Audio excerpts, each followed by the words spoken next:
What's up, everybody? Welcome to BioWest 3 Raw TV, fresh back from Mexico. And I gotta tell you guys, there's two words that I don't like to hear from any of you out there. And that's, I can't. Because, yes, you can. Okay, I want you to get that through your head right now. Listen to the words that I'm saying. Yes, you can. I don't care what it is. If you get I can't into your head immediately by thinking things, you never will. Okay, that's just the bottom line. Now, I get a lot of people that, well, Jerry, I can't train because of this. I can't train at this time because of that. And you know, here's a good one. Like, I've had people say, well, Jerry, I can only go to the gym at this time. It's at noontime. And I can't really get there because it takes me too long to get there. And by the time I get there, I don't have enough time to work out. So what should I do? Like, I really can't work out. So how do I get in shape? And I'm like, okay, well, you can't, right? You don't have time. No, none of us have time. Let's face facts. Very few of us have enough hours in the day. We could all use probably 2 or 3 more hours in the day. But how important are your goals to you? You know, I think a lot of people, they decide they want to be in shape because they're really sick of not being in shape, because they feel bad about themselves, and that has repercussions in a negative way in the rest of their life. If you don't feel good, or if you're not looking good and you feel like you're not looking good, you don't feel good. If you don't feel good, you don't project that you're feeling good. You project that you're feeling shit, and you kind of, you know, people can tell. You know, they're like, what's the matter? Oh, nothing. Like, you know, you're thinking, oh, I can't get into that fucking shirt, that bathing suit, whatever the case may be. And, you know, a lot of stuff revolves around people's weight, the way they look, the way they want to feel, their fitness, their health. And, you know, for a lot of years, I think that shit takes a back seat.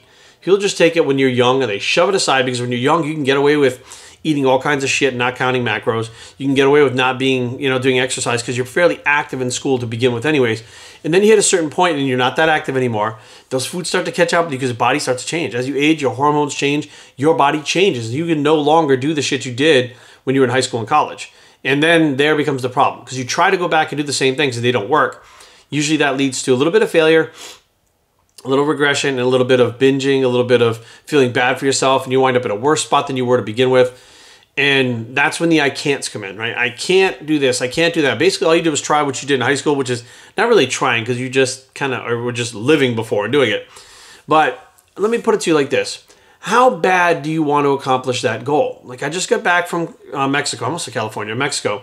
While I was down there, I ate fish, eggs, egg whites, boiled white rice. I did have melon juice, green melon juice. It was actually honeydew melon that was made in a juicer, which is a little bit high in you know, even if it's fructose, a little high in sugar for me. Cauliflower, broccoli, jicama, which is like a radish type thing down there. And that's what I ate every day while I was down there. You know, I did have my cheat meal. I had my birthday meal when I was down there. But I ate like that. I still did my cardio. Aaron and I were active while we were down there. I still worked out 3 or 4 days while we were down there. Bottom line was, not a whole lot changed while I was down there, because I really want to stay in shape. I want to feel good. I want to have energy. I want to be fit. Aaron and I went to Chichen Itza while we were down there. Guess what? We walked around the whole day. We barely drank any water, which, you know, you could get dehydrated in the hot sun. And we were running circles around everybody in that fucking thing. There were people that had to fucking stop because their knees were hurting and stuff. We could just fucking keep going. Why? Because we're fit. We got to enjoy the whole outing, the whole Chichen Itza experience, without having pain, tiredness, sore muscles, hurting knees, hurting back, out of breath, have to stop to smoke, you know, like whatever the case may be, hangovers. None of that shit affected us, because it's just what we wanted to do. So the next time you go with Jerry, I can't. And I think the biggest I can't is, I can't get to the gym at this time. I can't get to the gym at that time. I can't get to the gym because I just don't have time. I have kids. I have a job.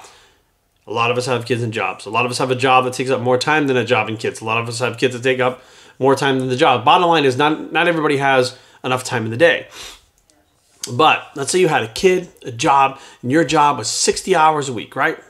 You have 2 kids and you have a spouse, okay?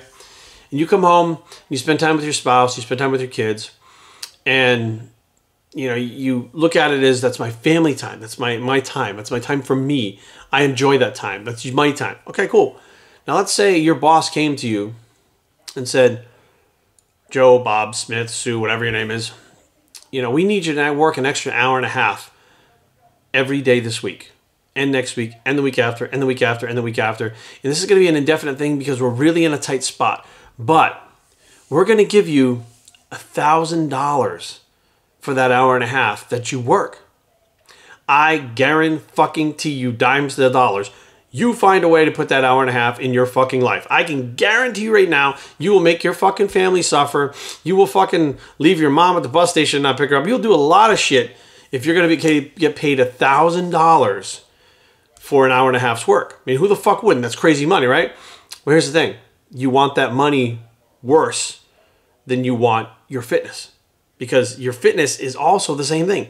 You could fit it into an hour in your fucking day somewhere, but you're going to have to sacrifice something somewhere else. Bottom line, whether it's sleep, family time, quiet time, reading book time, fucking watching TV time, playing fucking solitaire on the computer, whatever the fuck you do, Candy fucking Crush, whatever the fuck it is you're doing, you could find a way to do it. The thing is, you just don't want to. You want to keep your life the way it is and try to sprinkle fitness in where you can, and that's not how it usually works. That's not how a job works. That's not how family works. It's not how everything works, right? Everything has its place, right? You don't say, well, I'm going to do fitness and I'm going to do my job. I'm going to just sprinkle some family time in there, right? That doesn't work, right? You have to make family time, right? Specifically make family time. You don't say, well, I'm going to do fitness and family time, but I'm just going to sprinkle a little bit of job in there. No, you have a job time, right? You have your family time set. You have your job time set. Your fitness, you're taking as an extracurricular activity like you had in fucking high school that you don't really need, but you just kind of want, but you don't really want it because you really do it if you wanted it. But you're just going to take that and try to sprinkle it in. And so many trainers, so many coaches will be like, yeah, just sprinkle it in. I watch those people fail over and over and over again with these coaches and these trainers because they're yes people. I don't want to say yes men because that's assuming gender. Yes men. Yes, I can help you get in shape. Yes, you can train whatever the fuck you want. Yes, you can not train this week if you don't want to. Yes, you don't have to do cardio if you don't want to. Yes, just restrict your calories. Yes, go ahead and binge. They give you the fucking yeses across the board and don't tell you that, you know what? You're going to have to buckle down. You're going to have to do something about this. You're going to have to make time. You're going to have to figure it out. You're going to have to just literally implement this into your life and make this, if you have 2 things in your life, which is your job and family, now you have 3 things in your life: your job, your family, and your fitness, which also includes your health. I mean, let's face facts. Aaron and I are healthier than the average individuals where we don't get sick that much. We barely ever have to go to the fucking doctor. We don't have problems like everybody else has because we take care of our fitness. So you're taking care of your fitness and your health, which roundabout will allow you to perform better at work because you're not getting sick and having to take time off. Will allow you to spend more time with your family, more quality time because you're not sick and feel like shit and you have the energy to spend it with them. Like it rolls over into other aspects of your life that help. So why you wouldn't take an hour out of your fucking day? Because I know you motherfuckers contacted me saying you don't have time. You either watch TV for 2 to 3 hours a fucking day, you play fucking video games, you surf the fucking internet, and you're on Facebook, you're watching me on this fucking thing right here. You're doing shit that you could put aside just because it's easier and you're lazy. That's the bottom line. Rather than really getting down and doing your fucking fitness. Now, where do you begin with this? You literally just say, look, you know what? This is my hour. This is the hour I'm going to fucking train. This is what I'm going to do. And, the wife has to wait. The job is done for the day. This is what I'm doing. Just like when your wife wants to go get her fucking hair done or her nails done or whatever the fuck she does. Like, my wife goes out and gets her fucking hair done or her nails or whatever. That's her time. Like, I don't give a fuck what that's her thing. Go do your fucking thing. That makes you happy. You're taking care of yourself. Knock your fucking self out. Like, if someone, cares about you and you're saying, I want my health to be a priority right now. I need to get healthy. I need to get fit. I need to do this. And the other person's bitching at you for it. That might not fucking fare well in general for your goals. You know what I mean? So you're going to have to kind of work something out there. Don't tell them to fuck off. But you're going to have to work something out there and get them to relate to it. Like, explain to them, this is what you do. This is my thing. Like, there's so many ways, guys. There's so many ways to fucking do this. And I get so tired of hearing people say, I don't have time. I have seen very few people in this fucking world that have enough time. And like Arnold said, you shouldn't be sleeping 8 hours a night. If you're sleeping 8 hours a night, sleep faster, which is a joke. But, Arnold didn't sleep for fucking, 8 to 10 hours a night. You got people sleeping 10 hours a night telling me, I don't have time, Jerry. I'm like, get the fuck out of bed. Sleep 8 hours. 8 hours is fucking plenty. If you can't get fucking enough rest at 8 hours, you're fucked. BioStrengthTraining@gmail.com. Leave comments down below, but don't fight. www.biostrength.com is the blog. It's to fucking just get a fucking done bicep, and we are out.